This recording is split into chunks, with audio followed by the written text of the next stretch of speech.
মুক্তিযোদ্ধাদের নাতি পুতিরা পাবে না, তাহলে কি রাজাকারের নাতি পুতিরা পাবে? সরকারি চাকরিতে মুক্তিযোদ্ধা কোটা ইস্যুতে প্রধানমন্ত্রীর বক্তব্যকে অপমানজনক আখ্যা দিয়ে তা প্রত্যাহারের আলটিমেটাম এবং এক দফা দাবিতে নতুন কর্মসূচি ঘোষণা করেছে বৈষম্য বিরোধী ছাত্র আন্দোলন। সোমবার ভোর 4টার দিকে এক ভিডিও বার্তায় এ কর্মসূচি ঘোষণা করেন বৈষম্য বিরোধী ছাত্র আন্দোলনের অন্যতম সমন্বয়ক আসিফ মাহমুদ। আসিফ মাহমুদ বলেন, রোববার আন্দোলনরত শিক্ষার্থীদের নিয়ে প্রধানমন্ত্রী যে মন্তব্য করেছেন তা অত্যন্ত অপমানজনক।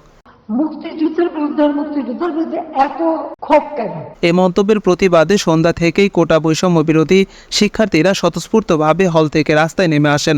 প্রতিটি বিশ্ববিদ্যালয় ও কলেজে রাত 10টা থেকে 3টা পর্যন্ত বিক্ষোভ ও মিছিল কর্মসূচি পালন করা হয়েছে।